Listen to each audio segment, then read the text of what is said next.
Hi everyone, hope you're all keeping well.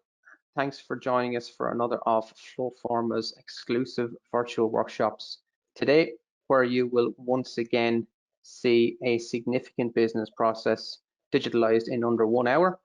My name is Conor McGrath. I am Digital Marketing Executive here at FlowForma, and I'll be your host for today's workshop session. And we're really excited about our webinar again today, and I think it's going to be very enjoyable for everyone. So very glad to have you all here. I am delighted to be joined today again by my colleagues David Shanley, who is Product Specialist, and Mirza Mehdi, who is Product Manager here at FlowForma. Hi guys, thank you very much for joining me. I appreciate you spending the time with us. Thanks, Conor. Thanks. So once again, we wanted to give our audience today an insight into how easy it is to use the FlowForma Process Automation tool. It allows you to digitalize your processes quickly, gain rapid adoption, and get an early return on your investment also. And during our workshop, we do ask our audience today to be as interactive as possible. So we've got a few polls that we'll be sharing. And as I mentioned earlier, we'll have that survey at the end of today's session too, and we'd really appreciate it if you could complete that for us. It should be noted as well, we love questions, so I encourage you all to ask as many questions as you can in the chat box too for us, and David and Mirza can discuss those along the way for you. But with that in mind, I might kick off with our first poll, and it's just something to whet the appetite, I suppose, and it's to find out where our audience are logging in from today. So I might just give some time there for people just to share with us today where they're logging in from, and I appreciate you all taking the time out of your busy schedules, and I hope you enjoy our session today.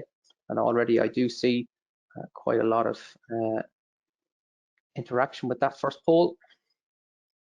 Okay, so it seems like half of our attendance today is in North America, so I think that might be good morning over there, and in Europe as well. I see a quarter of our audience, so it's afternoon, evening time here. So wherever you are, thank you very much anyway for taking the time out of your day, whether it be morning, noon, or night. We really appreciate it. So yeah, from that, I suppose we know the results now. We have them up on screen here for everyone to see. Before today, we asked you all what process you would like to see digitalized. As you can see there, with a landslide, 46% of registrations wanting to see a customer or an employee onboarding process digitalized during our workshop session today, which is really, really interesting. And before we get going into that as well, I do see that there is some people here who shared some of their process challenges with us just before our session today. I see Anna here had said that she's struggling with siloed manual processes.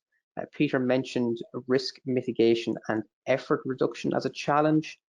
Maria is struggling with cumbersome and heavy paper processes. And paper forms routing among offices is a challenge for Victor. And Rajiv mentioned as well that he's struggling with approval and expenses flows. So there's quite an interesting mix of challenges that our audience are struggling with today, guys. What are your initial thoughts on those? Yeah, they're very common problems, and hopefully today's presentation will shed some light on how FlowForma can resolve them. Definitely, I hope so too. So now that we know the process and we know what we're going to try and digitalize today, I'm going to let Mirza take it from here. Mirza.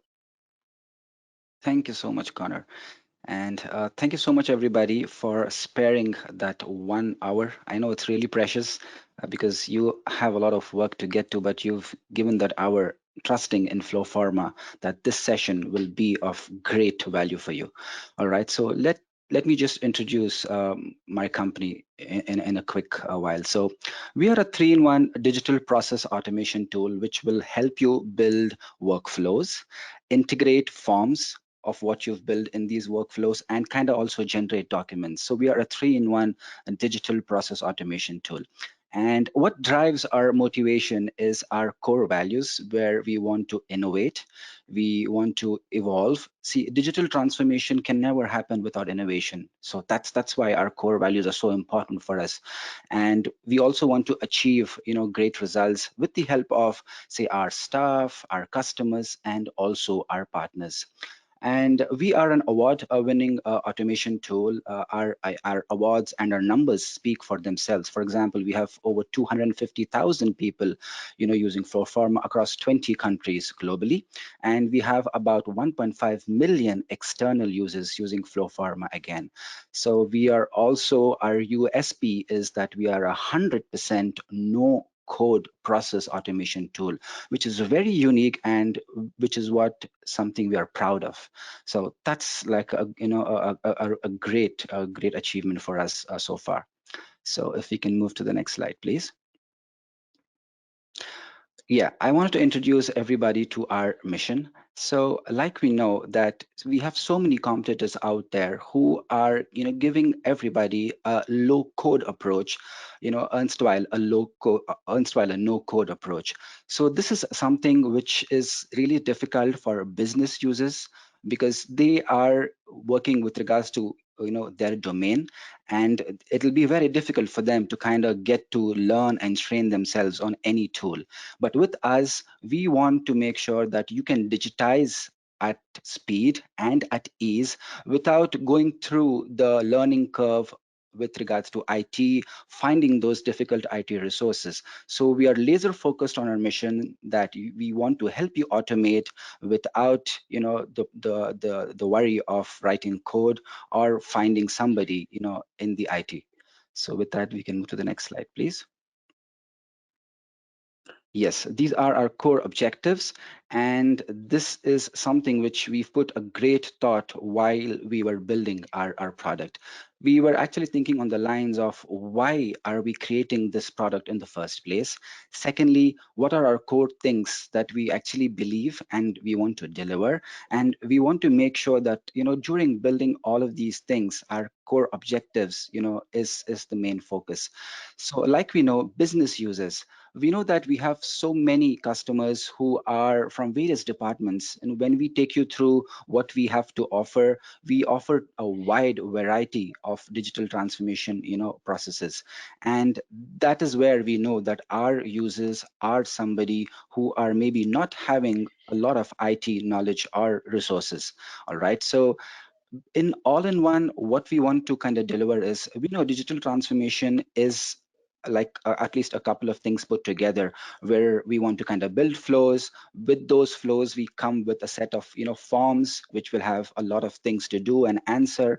And also we may also want to communicate after, everything, as we are digitally transformation during our flows. So generally we see out in the market that people use different tools to kind of do all these things together, but with us you can find everything all in one, and you need not worry about anything else. With regards to time to value, so what we want to kind of believe and deliver is that in about 6 weeks, after you've onboarded with FlowForma, we want to help you that you digitize at least one process, and that process might be a significant pain point already in your organization. So this is where we want to focus that you get value in about 6 weeks in, digitizing one process. In adoption, we know digital transformation is maybe completely achieved when not one unit or division of a business transforms a process, but at least a couple of units or divisions in an organization can transform their manual processes. And then we can achieve a complete digital transformation. So by this, we want to make sure that everybody in your organization utilizes FlowForma and transform their manual processes. So that is what we want to kind of achieve with adoptions. So these are our core product objectives. Next slide, please. Now, by understanding, by what I kind of mentioned in adoption, this is like a high-level view of what we want to offer. We offer, for example, digital transformation in almost all sectors. Let's take an example, say in HR, for example, your performance reviews and your onboardings. Generally, all of these happen with a lot of email communication and spreadsheet coordination, but with us, that's possible with just one application. In finance, for example, your expenses management, your travel management, that is also a cumbersome process. If it's a huge organization or a small organization, that also can be transformed. With regards to health and safety, for example, site inspections and risk assessments. And initially, I also heard Connor mentioning that's one of our viewers today were interested in risk assessment.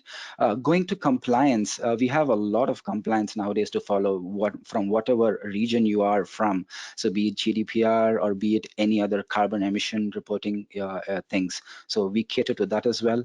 And if somebody has issues with customer service, for example, customer feedback, renewals, tracking all of that, and making sure you can communicate back to the customer effectively, that's also possible. And finally, with regards to IT as well, if you have any change management processes, we see quite a lot of customers interested in that as well. And for example, if we have any software tracking or device tracking, that's also achievable. So in others, we see that we have so many others, possibilities mentioned as well. But on a high level, we kind of offer to every different department where you can utilize our platform and digitize both at speed and at ease. And from now, I would like to hand it over to David Shanley, where you can practically experience how we are digitally transforming a change request. Thanks, Mirza. Thanks, David. If you could let me know there, guys, and you can see my screen. Going through well, yeah. Okay, excellent. So what you're looking at here is a FlowForma trial environment. And this is where the FlowForma administrator, the person building our process, is going to go to build or amend any pre-existing processes. For end users, when they're interacting with FlowForma, there's different ways that they can do so. So if you're an end user and you need to interact with a FlowForma form, you can do so via a SharePoint team site dashboard, such as this one here, which allows you to pull through all of the various different processes that require your attention here, either to initiate one by clicking on the respective tile, or go and engage with any pre-existing forms that require your attention here. And all these are web parts that are service building blocks to create a SharePoint team site. The beauty of this type of dashboard here is it harnesses FlowForma's collaborative work management, which allows you to pull through forms that a user needs to interact with from across the tenancy. They could live in different site collections. You might need to interact with expenses from finance, leave requests from HR. They could be different site collections, but they can be collated into one single dashboard bespoke to that specific user's end requirements. What you can also do with these dashboards here is you can take data you capture in a form, such as health and safety, and then you can embed reports here. So in this instance here, I took all the data from the health and safety, I pushed it off into SQL Server. In this case here, I created Power BI reports and I've embedded them here. So what it gives the user here via SharePoint team site dashboard is a holistic view of all the various different touch points that are relevant to them.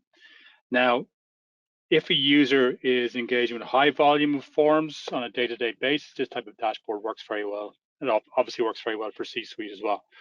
Now, if a user is not necessarily engaging with a high volume of forms, maybe you might just want to send that user an email. They would simply click on the link and it would take them through to their respective step in a browser tab. Once they submit that, then it's gone.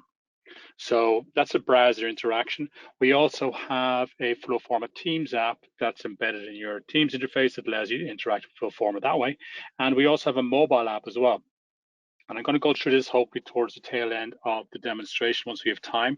But the mobile app is available for both iOS and Android and has offline capabilities. So hopefully we'll get back to that before we finish up. So dashboards also contain as well here, you'll see in the Construction Accelerator one, pre-existing templates or accelerators that you can actually repurpose and use for your own needs. This suite here are for construction. And then we also have one for the health sector as well. So all of these processes are available to repurpose and align to your own needs. There's also 20 plus generic processes that are available as templates as well. And they're non-industry specific, such as say expenses in finance, leave requests, offboarding, onboarding, and HR, and so on.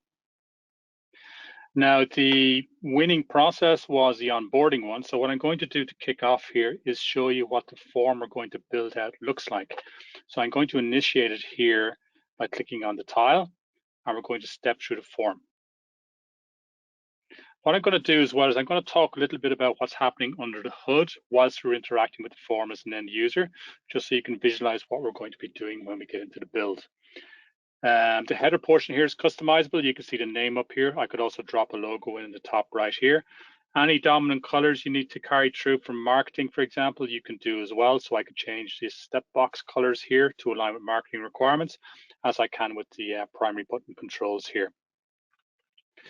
So each step essentially is a block of content you can attribute to a person or to a group of people. The currently engaged in step is in white here, which is new hire details. You can see there's a subsequent manager approval step, and those are sequential steps. They're moving from step to step. The step boxes are large, they're the same size. But you'll notice here, sign off documents through the security access, those step boxes are smaller. The reason being is that those 3 steps are running in parallel or concurrently. So each of those step owners can go in and engage in their step at the same time. And then we have a final prepare welcome pack step here as well, which we're going to generate a document on the back of, and we're going to bolt that onto the form here. If I scroll down here, you'll see submit, save, close.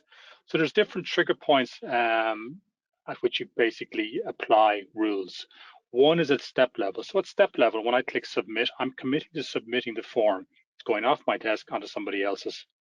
And in that instance there, you would fire step completed rules. So step completed rule might be sending an email notifying the manager that they have a onboarding form they need to address. It might be assigning to a specific manager. It might be updating a list, generating a document, and so on.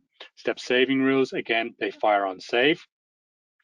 And you might use those if it's a long-running process or a long-running form. You need to dip in and out of it multiple times. You might want rules firing on save. So they're step-level rules, and they're triggered by those respective buttons here that I pointed out. We also have question change rules. And question change rules are used to, a lot of the time they're used to dynamically hide and show content as the user's interacting with the form, but they can be used for multiple purposes. So for example here, I've got my name, and I've got primary language. This is a choice. If I select other, I have a question change rule firing on this trigger question primary language. And it's a hide show question rule.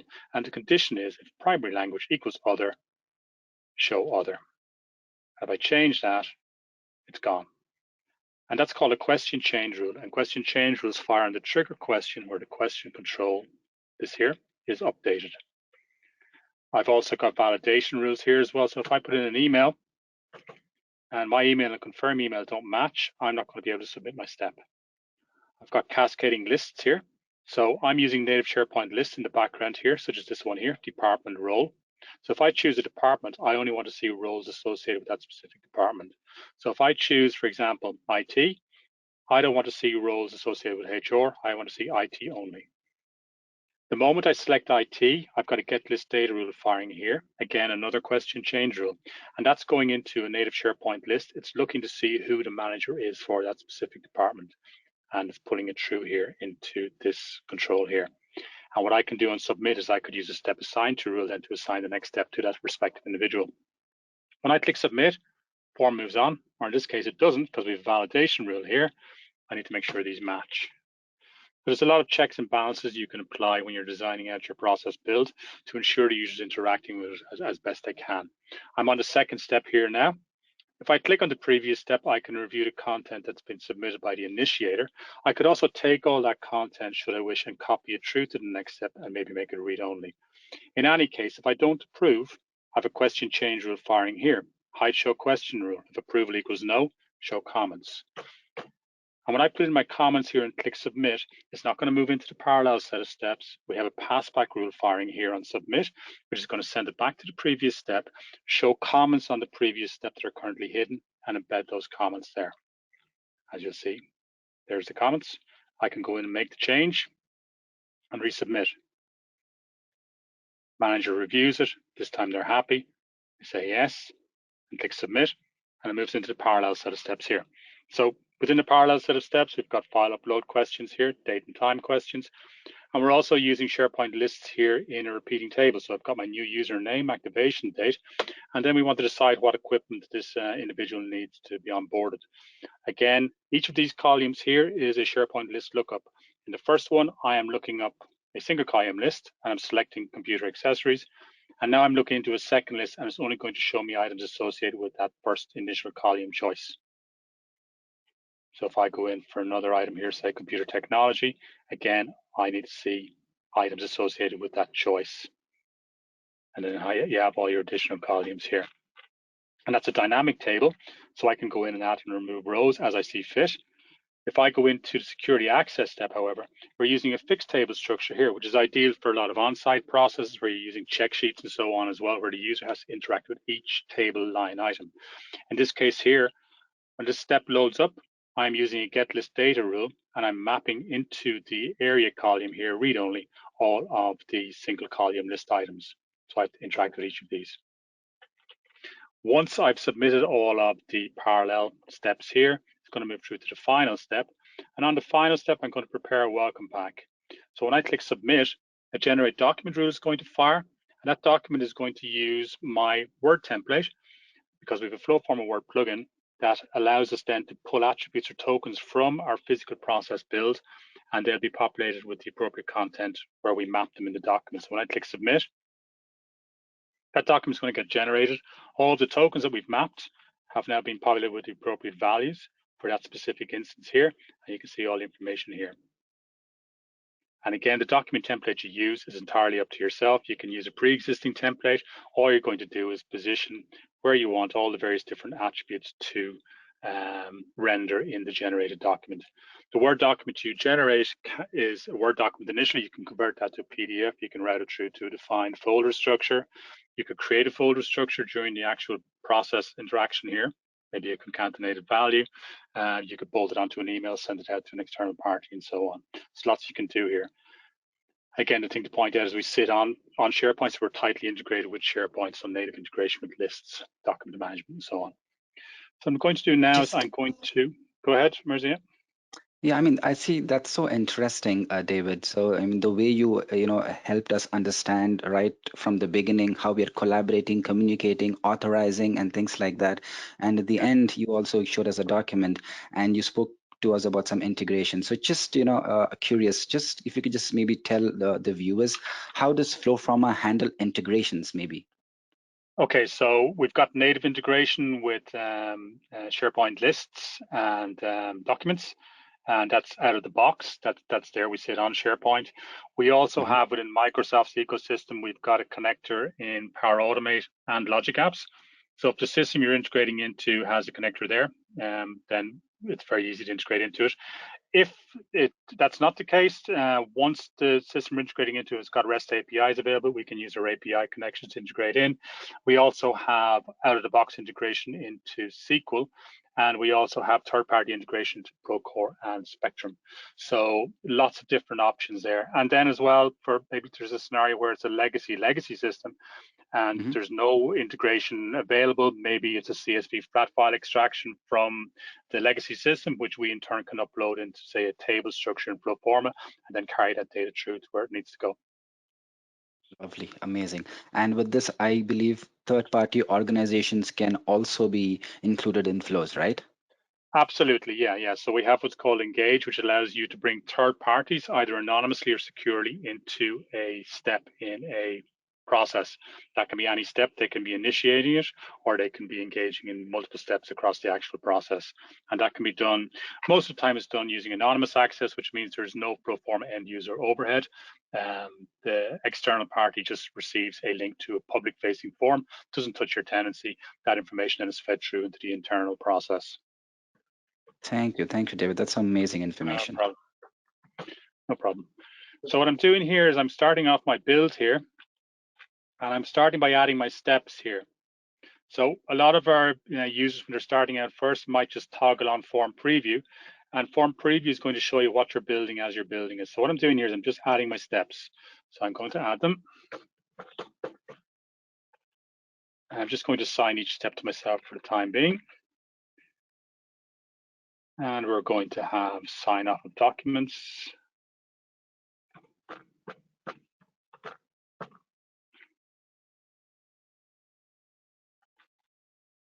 We're going to have IT prep. I'm just going to call it IT, expedience.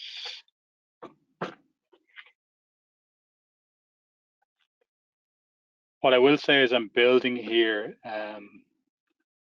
you know, the creation of forms is quite easy in most tools that you're going to encounter.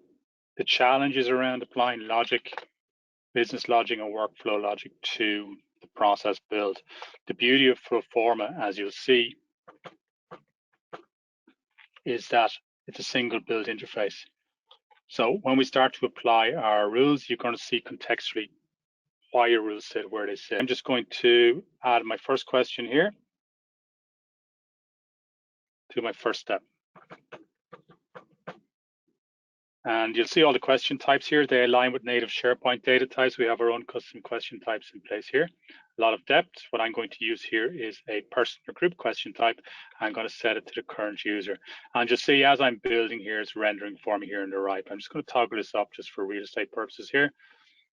And I'm just going to start building this out very quickly by adding all my fields. So I'm going to have the requester. I now want to capture the name of the new hire. And I'll make all of my text box width maybe 250. So I'm going to move through this quite quickly here. The language. Again, if I wanted to look up a native SharePoint list, I can do so, or I could use a choice question. If I were to use a choice question, I'm going to show you how that looks. And in this case here, you could use a choice question because the chances are the languages aren't going to change. Yep. On the outside possibility that it does change, you can also put in other here as well. If you put in other here, you want to capture what that is, should that be the case. I'll do that as a single line of text. As I'm building out here as well, I don't make any of my questions mandatory. Email, single line of text. We've got our department.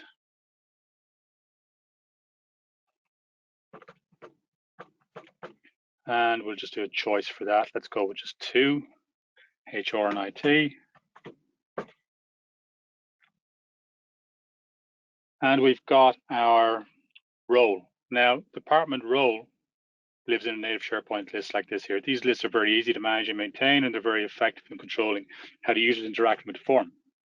So if I choose a role here, and I make that a lookup, I can then go pick out my list.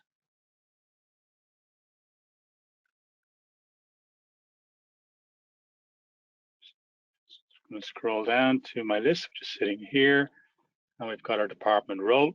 What I'm doing here is I want to select the role column and apply a filter. Filter is going to be where the department in this instance equals our chosen department, which is here. Next thing I want to do is I want to capture who the manager is. So once I choose a department, I should know who the manager is because that information lives in a list. So the user does not need to interact with that question control. And if it's not approved, we want to be able to send it back with the ability to see what the comments were to the manager embedded. So I'm going to make a comments question here. I'm going to make that multiple lines of text. And those are all my questions here on my initial step. And as you're building, you can create a test form here by clicking on the little test form icon. And you can see what you're building as you're building it here. So for example, if I want to check my department, if I choose IT, we know that our filter is working here for our role because it's only showing me roles associated with the IT department. This is amazing. And this kind of helps users quickly validate what they're building, right? 100%. And it's all about putting those checks and balances in place to ensure that the user is interacting properly with the form. And that serves two purposes. Obviously, end user experience is very, very important. And a lot of software fails because the end user experience is frustrating at best. So it's about making sure the end user has a very, very enjoyable experience engaging with forms. Well, maybe enjoyable might be a bit strong, but at least they don't mind doing it. And also as well, you're controlling the data you're capturing as well. So that helps kind of facilitate having that one true source of truth. Yes, yes. So comments, I'm going to make multiple lines of text.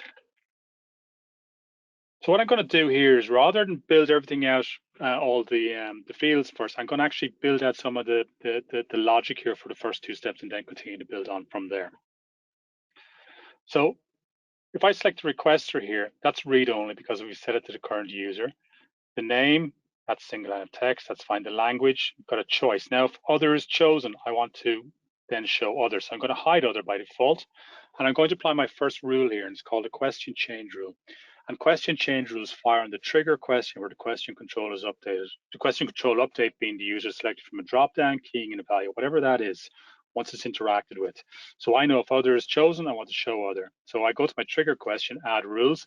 I have all these rule categories available to me: workflow control rules, which are going to be used in 60, 70% of the time. I have all these data integration rules, a lot of depth here. Communication rules, SharePoint actions, permissions, repeating tables, and so on. So there's a lot you can do here. What we're going to do is a workflow control rule, and it's a hide show question rule. Beauty of FlowForma is it's 100% no code. It's simple business logic. If I go in and edit my condition here, I know that if I drill down, if language equals, and it's 100% no code, if it equals other, if that condition is fulfilled, I want to show other, which we've hidden by default. Now, what I like to do when I'm actually building these out is I like to copy and paste through into the title the condition. And again, I can have group conditions, condition combinations, and so on, and I can have multiple actions. So I might be hiding some questions, showing others, enabling, disabling question controls. And what you can do as you're building continuously is you can always go in and test what you're building. It's an iterative process. It's an agile tool. You don't have to get it right first time. What you do have to be able to do is go in and make changes very, very quickly, which you can do here. Now, if I move down to my comments here, I'm going to hide them. They're not needed at the outset. When they are needed, they're only going to be read only. So I've disabled the question control. On the second step, I'm going to hide the comments. My trigger point to determine whether or not they're required is here. Again, it's another hide show question rule on the trigger question. So if I go add rules, hide show question, edit conditions, and I drill down to my second step this time, if approval equals no. Again, 100% no code. Approval equals no. I want to show comments on the second step. Now, those are question change rules, and question change rules fire on the trigger question. There's one more we want to apply here. We know that once a department has been chosen here, we're able to go in and extract who the manager is from a SharePoint list. Okay, so I'm on my trigger question, add rules. This time it's a data integration rule, and it's a get list data rule. The list I want to look up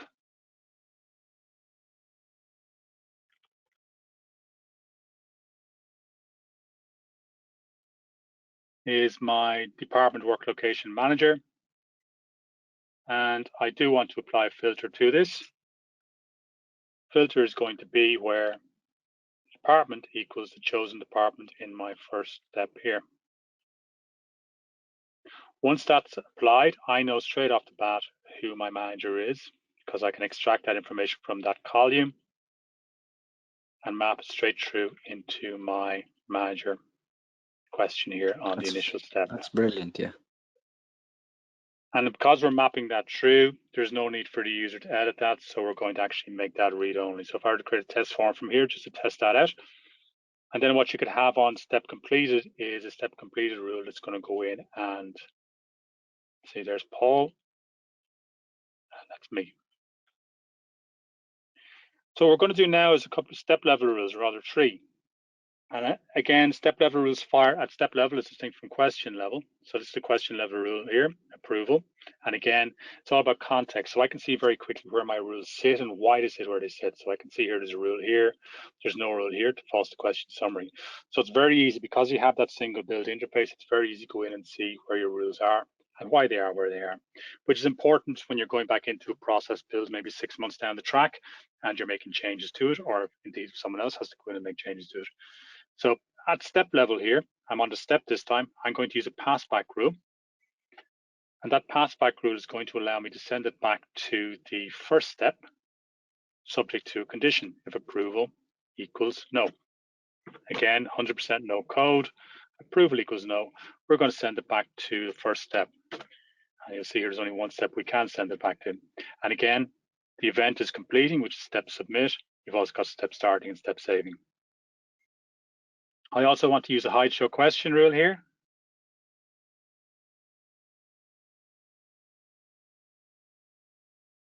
Approval equals no.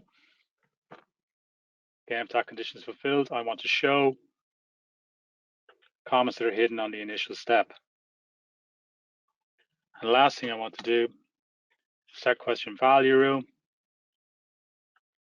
And what that's going to do is it's going to copy the comments from the approval step all the way back into the comments on the initial step, which are now going to become visible.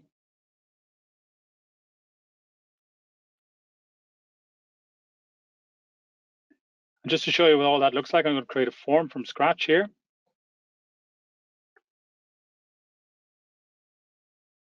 And again, what you're looking at here can be applied to change requests, expenses, and so on, purchase orders, goes through to an approver. It's not approved, it needs to come back.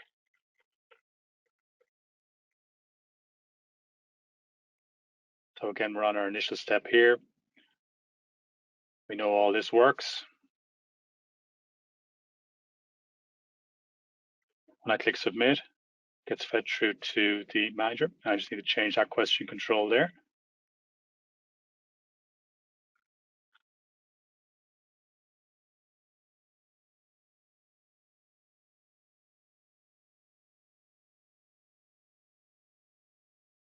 Beauty of FlowForma is, it's an agile tool to build with, and because it's agile, you can make your changes very, very quickly. So if you do make a mistake, which does happen, you can go in and change it. And generally, we get to hear a lot from our users that if something changes, down the line, how does, the user kind of absorb that change in their process? Yeah, so, if something changes down the line, it's very, very quick and easy to make changes here. As you saw here, and that was a very, very timely question that came through there. I made a mistake there. I put it through a single line of text. I needed to go back in and make that change. You can make it very, very quickly. It's an agile tool. So there's my change made. It was single line of text, an error, and now you can see it's all working perfectly. So you can make these changes very, very quickly. The reason you can make these changes very quickly is it's designed from the ground up for process owners. It's a single build interface and it's 100% no code. So you can always see contextually where your rules sit and why they sit where they sit, which is very, very important. It's not multiple interfaces you have to chop and change between. So I'm going to go into my sign off here. I'm just going to pick a few things here. So let's go with, say, an upload contract. The file upload question. Again, with the file upload question, you can decide the limit on the file size. You can decide where it's going to get routed through to and any allowable file extensions as well. I could add, let's just add a date here. So it's a induction date. You can use a date and time question here. You can separate it out into two, date and time. You can set it through to date only or time only if you want. On the IT step here, what we're going to do here is we're going to use a dynamic table. So I'm going to add to my IT step. I'm going to focus on the table first here. So this is going to be our equipment.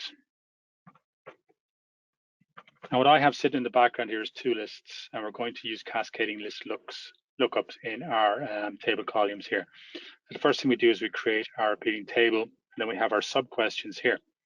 So for our sub questions, each one of these is its own unique question. The first one is going to be a lookup, and that's going to be our equipment, like our equipment type. And that's going to look up a single column list called equipment, I think. We'll find out now. There it is. That's a single column list. Now I just need to save my progress so I can use this as a filter for my next column. So for my next column, I only want to see items associated with that equipment choice. And that's going to go and use that initial choice and go and filter from a list matrix and pull through the appropriate items. And again, it's all about controlling how the user is interacting with the form. So again, if I go in here to select my list, and list management and maintenance is very, very easy. If you've worked with Excel, it's very easy to pick up how to manage and maintain native SharePoint lists. So we're going to go into our equipment item, and we're going to look up our item column. And the filter we're going to apply is where the equipment in the list equals our chosen equipment in our first column in our table. And again, I can add any number of questions here. I'll just add a few. Delivery date. It's entirely up to you what you include in here. You can also apply business rules within here as well. And let's say, is installation required?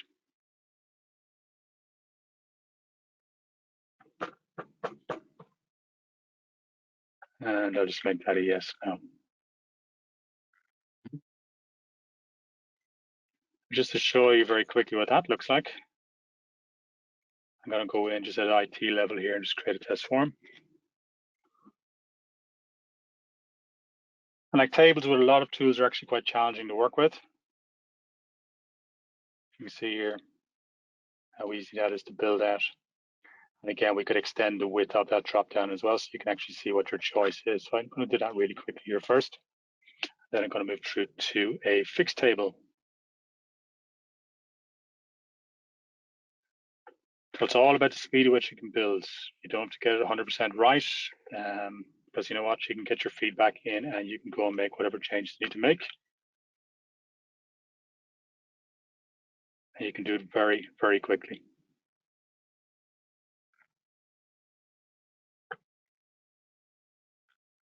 That's a small change. It's no big deal. It is a big deal though for end users if they're interacting with a form and they're frustrated because they can't see what their choices were.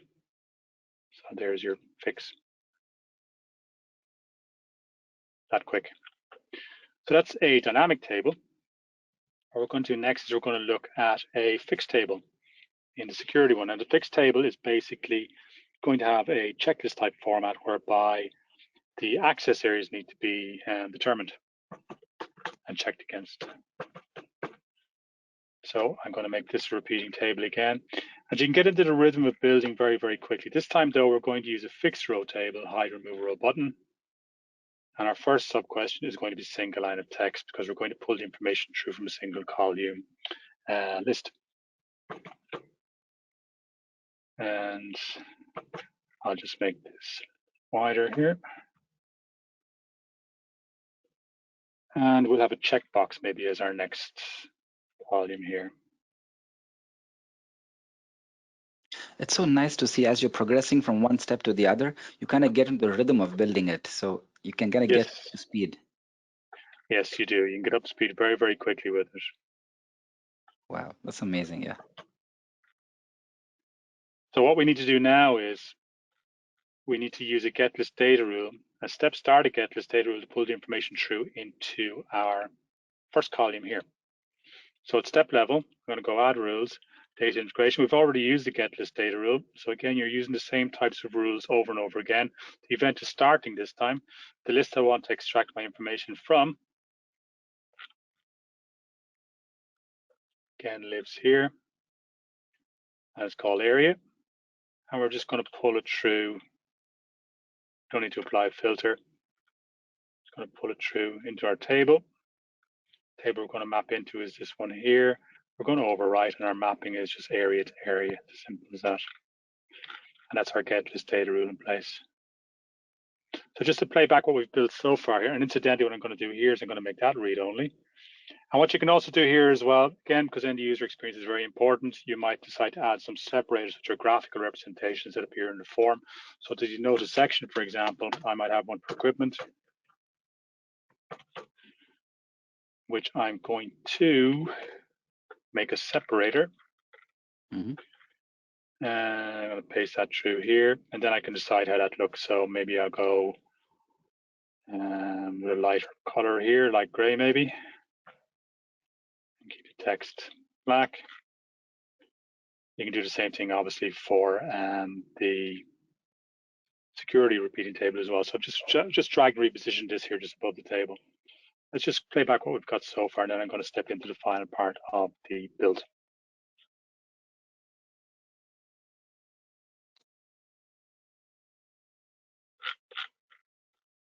Here's our webinar onboarding. We're on our initial step here, and we know all this is working.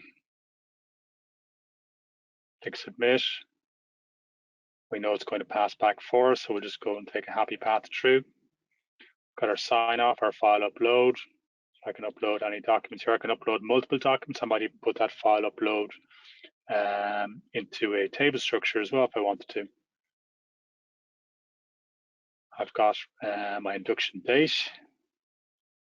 I'm going to submit. Now I'm going to make these 3 steps here, sign off IT, parallel now in a moment as well. We've got our equipment, our items. We know all that's working as expected. When I click submit, it's going to push on through the security access. We can see the mappings here in the table. I'm going to close out from there. And I'm going to go back into my build. And what I want to do here is I want to show you what the generate document looks like. So I have one actually prepared already. I just want to show you what that looks like when you're actually building out with it. So I'm going to add one question here.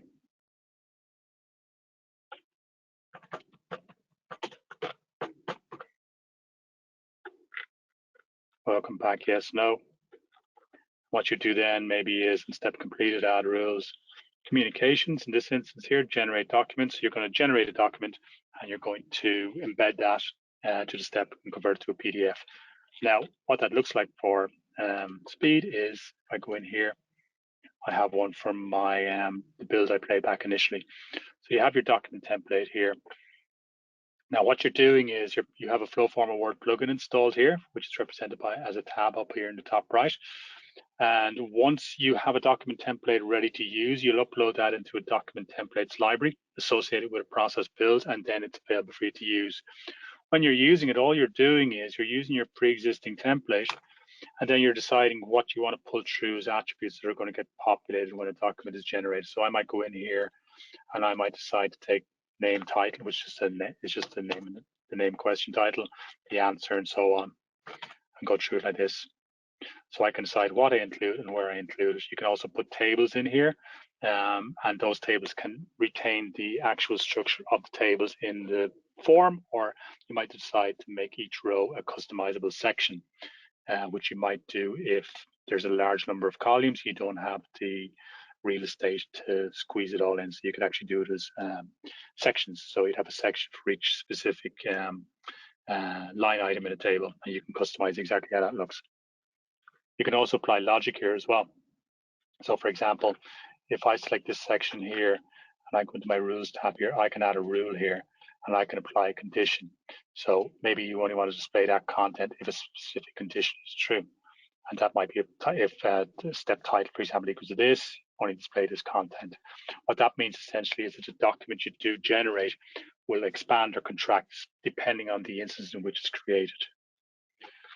So what I wanted to move through very, very quickly, I'm just very, very mindful of the time. There's a few things I wanted to step through before I finish up. So I'm just going to close this out. Again, that's about 95% of what you saw at the start, built out there in what, 30, 35 minutes. So again, it's a very quick and easy tool to build with. It's 100% no code. It's designed for process owners from the ground up. What I did want to show very quickly is the check sheet on the mobile. So this is a kind of a generic check sheet. And these are used a lot for on-site processes. I'm just getting a bit of feed there, guys, if someone's on, is not on mute.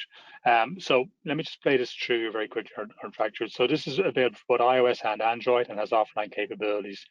So if I'm doing, say, an on-site check sheet like this here, and I select it here, this is the initial step, check sheet details, followed by a subsequent supervisor review step. I've got cascading list lookups here, which you've seen in the build, choosing a project, choosing an associated site. Others chosen, we have a hide show question rule. I've got a geolocation question there, so you can drop a pin or it can pick up your location automatically. We're using a fixed table structure here, which you saw for the security section in the onboarding. And what we're doing here is we've got category items here. It's all mapped into a table structure. And using your device, once you click on the upload here, you'll be prompted to take a picture for that specific table item. And you can then embed that picture in your form, and you can annotate over it, mark off an area of interest, and move through all the various different items in this table structure here, which you can make mandatory. In this case here, I'm using a wet signature.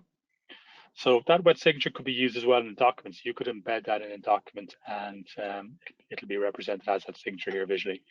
What you can also do here is any of the information you capture in the table can obviously be embedded in the document, as can the images that you capture here too as well.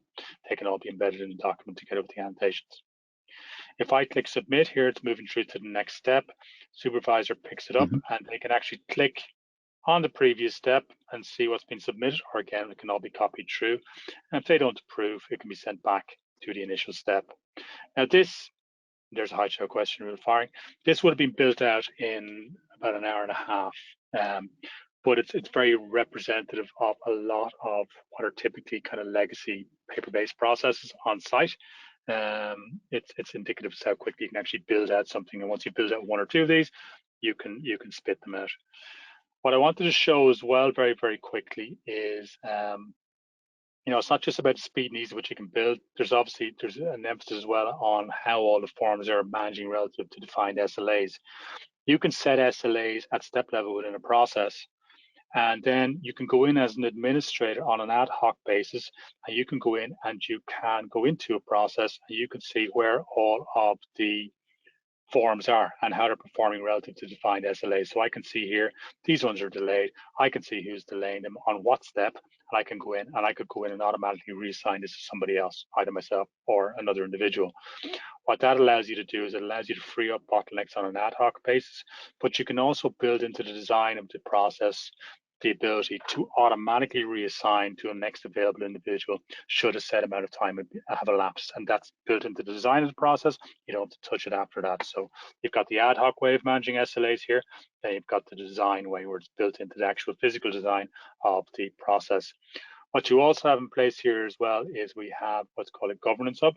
A FlowForma governance hub allows you to go in as an administrator and decide who has access to what environment. So you can provision environments here, be they sandbox, UAT, or production, decide who has access to each environment, and then you can then decide what gets promoted from one environment through to the next. So if I'm an end user and I've been building out in a nice siloed sandbox environment, and I want to get my process promoted through to UAT, I can then go into Process Hub here and I can request a process promotion, and then that has to go through then the administrator here to decide whether or not that can be facilitated. You can do that per single process, or you can do it en masse. When you're doing these promotions, it takes through everything from your document templates all the way through to your list templates and so on. Everything gets moved across for you. Wow, governance is so important that we have a lot of users who are so keen that this is so critical for their processes. It is, and it's a very, very clean and intuitive interface, our governance hub. So it's very, very easy for end users to pick up and use. Yep. Brilliant. Okay, and that's the build done and dusted, folks. Is there any questions coming through? Yeah, we've got a few questions, I think, in the back that came through. But brilliant job again, David, in getting that successfully built. I think just about 40 minutes. So we have about 5 minutes remaining. Before we step into those additional questions, just before we wrap up today, I just want to run one more poll just with our audience today, and it's finding out what challenges that your organization currently face. And I know we touched on some of these from the beginning, but still be interesting just to get a flavor from our audience here today in terms of what those challenges are. So I might just leave those up there. We've got business process visibility, communication with suppliers and customers, which I think is very prevalent given the build today, Excel, email-based processes, which of course I think is industry-wide, department-wide. I think it's very, very prevalent. staff in multiple locations. That you touched on that there, David, with the mobile app, so that's also quite prevalent, and then staff productivity as well. So I see there's loads of responses coming in on that, and I might just close that off there now, just given that we're very close to time. And I might just very quickly pop those up on the screen as well. So 63% are saying business process visibility, 50% staff productivity, 63% Excel email-based processes. Nothing really too surprising there, guys, I don't imagine. No, that's pretty indicative. Yeah, definitely. Okay, so I know we're right up against it now for time. I think we covered off quite a lot of questions there throughout. Thanks, Mirza, for many of the ones in the back end that came in there in our chat box. Thanks for that. There are a couple of outstanding questions here that I might quickly pose to you. So, question here, Mirza, a really good one here, asking if you have any tips which can help to prioritize which process to automate. I think that's probably a really common question in terms of a starting point, I guess, really. Yes, and we get this question right from almost everybody. So what we kind of do is we work with the client, we kind of discuss with the client what are their needs and what are their outcomes, and then we kind of come up with a plan. But our very strategic approach would be to kind of start small, and there might be a couple of processes which are like their obvious pain points and which they really want to address. So we want to address that pain point with FlowForma, build that solution, build quickly, build the interaction with key business stakeholders, and help them gain that momentum. So as an example, I would say, some starting points for employees or supplier onboarding, because employee and supplier onboarding is literally, you have an understanding at a high level of what these processes are and how are they managed. And these processes are generally managed with a lot of email chains and spreadsheets and things like that. So we can actually build that quickly in FlowForma. So I think that's going to be a very good strategy to kind of prioritize what processes you want to automate.